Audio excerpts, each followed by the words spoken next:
Hey guys, happy Monday. Happy Monday motivation, hopefully.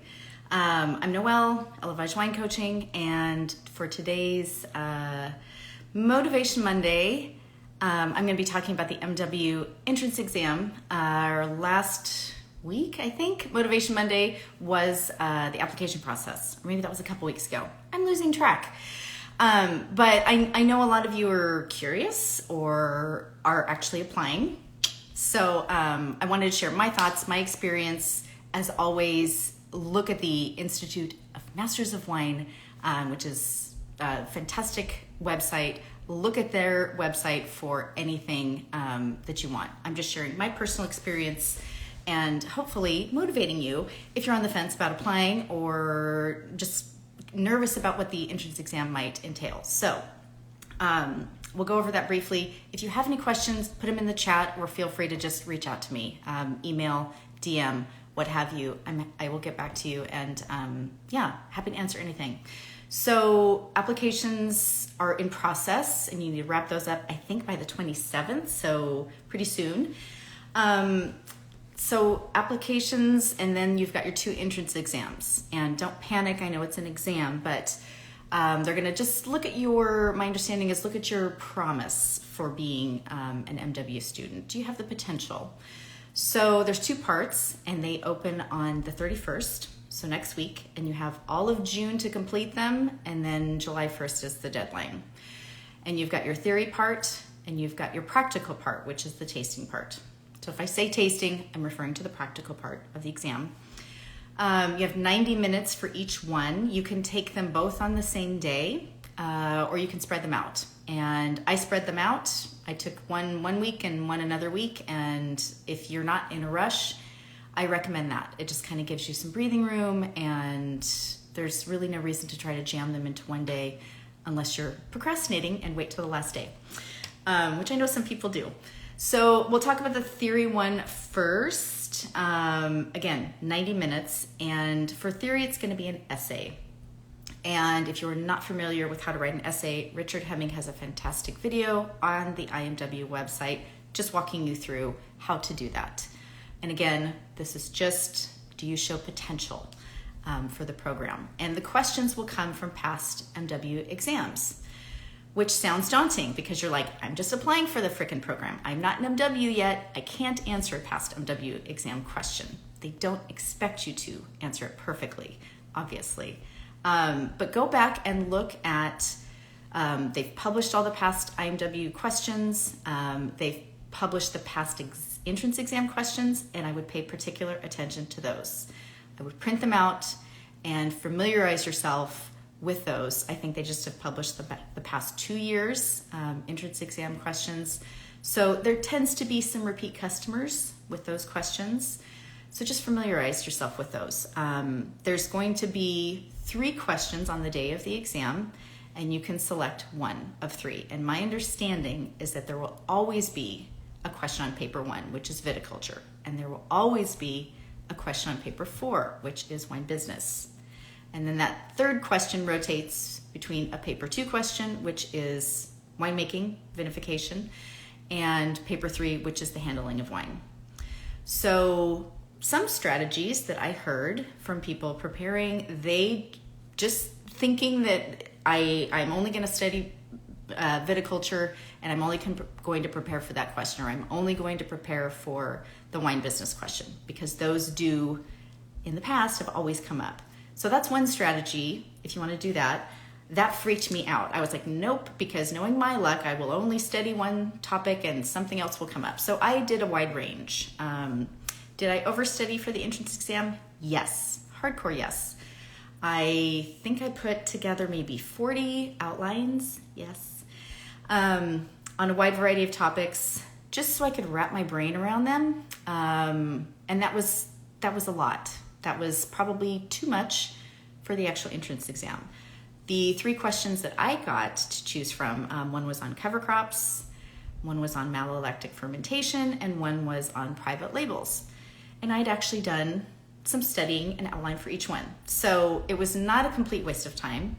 And I still have those outlines now as a good foundation that I'm in the program. And for the stage 1 assessment that I have at the end of July, there will be a past MW question on my exam. So I have my outlines to kind of give me a foundation for that. So preparing for the entrance exam is not going to be a waste of time, especially if you're admitted to the program, because you can use all your prep work for your stage 1. So that's kind of it for the theory part. You will hear examples. Use global examples, and that is definitely something I need to work on right now. When you're applying, I don't know how important it is for you to have a wide range of examples in your entrance exam essay. I chose the private label question, and I did have maybe 3 examples, and they want them global. Don't be myopic, and I love my Washington wine, but I couldn't just write about Washington wines, obviously. You've got to write about different areas of the world. So for my private label question, you can't really answer a private label question without mentioning Two Buck Chuck. So I did that, and then Charles Smith and his collaboration with Costco, and then I mentioned one in the UK. So I was admitted based on 3 kind of examples. So don't stress about that too much. I wouldn't at this point, but definitely when you're in the program, examples become more important. But yeah, if you picked your theory question on cover crops, mention wine growers that you know that are using certain cover crops and maybe why they use those. Why does Joe in Napa use mustard? So that's all I would encourage you to do.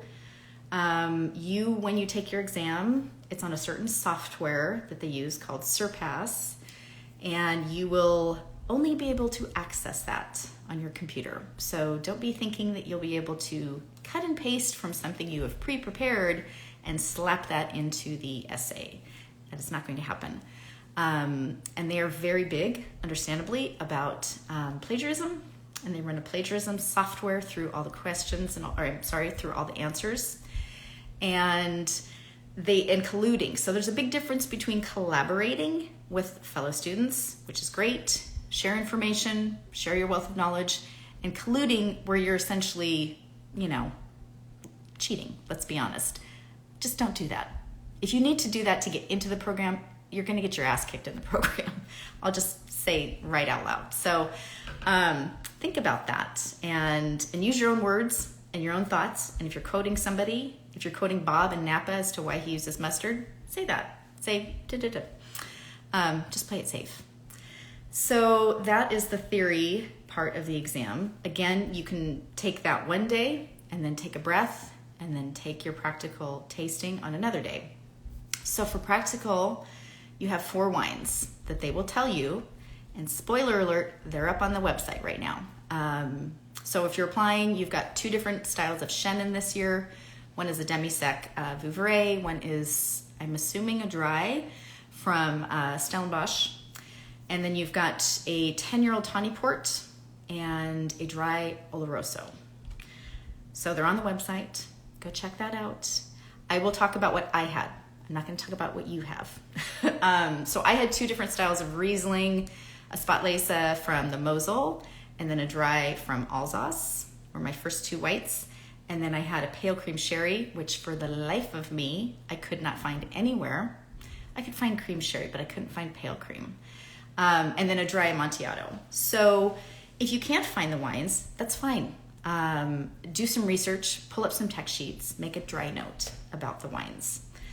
So the practical, what is, I think, at least for us recent diploma grads, challenging is we are so used to that SAT and writing, dry and medium plus and blah, blah, blah.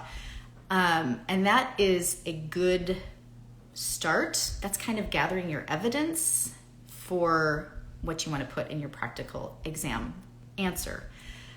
Because you're going to use that SAT to answer questions that you were asked about the wine. So you might be asked, and again, this is all on their website, a question about variety or origin or quality or winemaking technique or commercial potential. They change all those up, And the entrance exam questions about the wines are also on the website. So go back and look at what was asked for the past couple of years. What types of questions were asked? And I know it sounds odd because you're like, well, Noelle, you just told me the wines are Chenin Blanc. So if I get asked a question, what's the variety? Obviously it's Chenin Blanc. Correct. But what they want to see is your analysis. Why is it Chenin Blanc?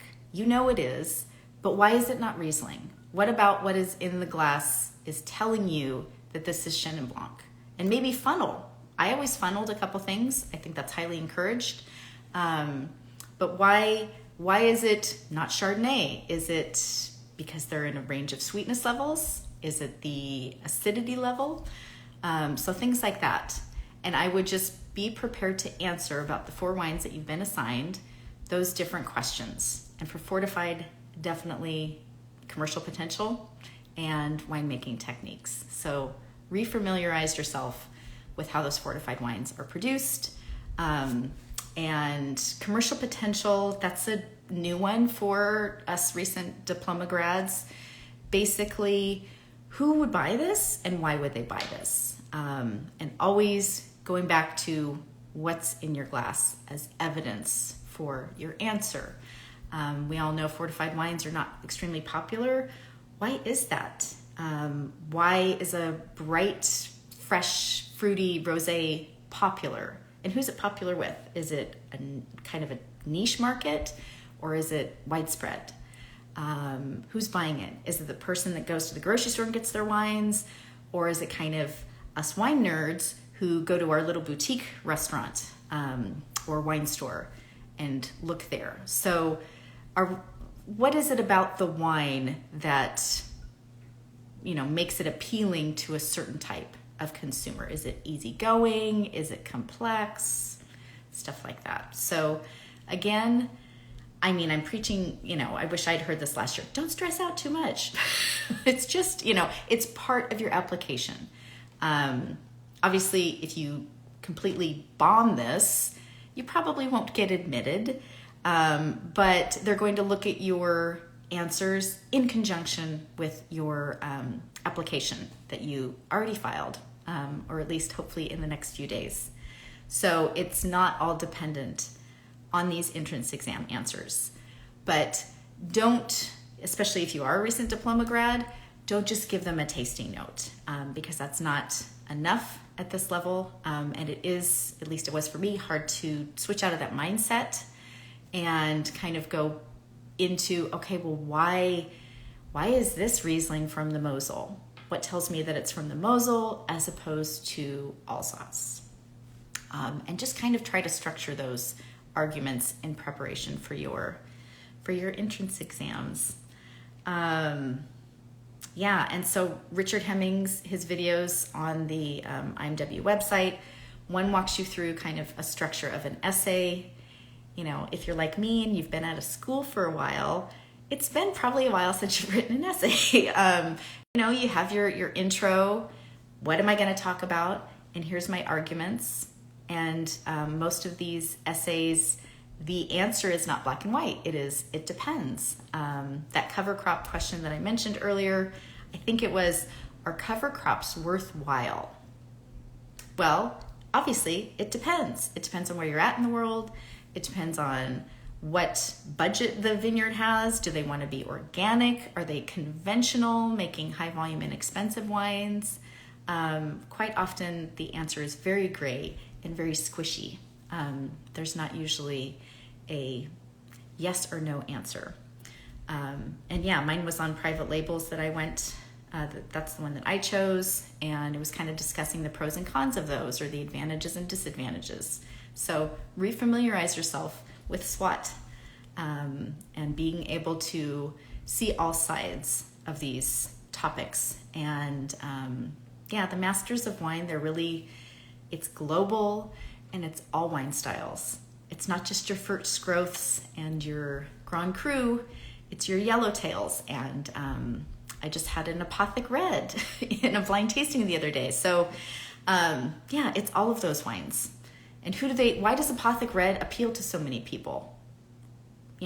That's a mainstream, consumers love that. Probably us on this, not so much, but why is that? So start thinking critically and big picture as you're applying, and try to answer your own questions. Well, why is this popular? What is it? Well, it's a little sweet, it's fruity, there's non-existent tannins, which drive us nuts probably. But for most people aren't us. They love that soft and fruity texture and that hint of sweetness. So those are your commercial potential evidence, key points of evidence. So that's about all I have for motivating you, hopefully not scaring you, on the entrance exam. So again, you have all of June to work on that. You have to complete both parts by July 1st. I would just recommend, don't wait till the last minute. You do have to try that software out on your computer. My understanding is if you have a Mac, it's a little bit more challenging. So just make sure you get that working and don't wait till the 11th hour and then figure out, oh crap, I can't download this software. So that's another 2 cents for you. But best of luck if you are applying or thinking about it. If you have any questions, I'm happy to try to answer them. And Andrew, I'm going to get you to apply for this program. Before I die, I'm going to. I see you. Anyways, thanks for joining. And we'll keep you posted on how we're doing, and keep us posted on how you're doing. And happy Motivation Monday. Hang in there. Good luck with your studies, and best of luck to everybody applying. Hope to see you. Take care.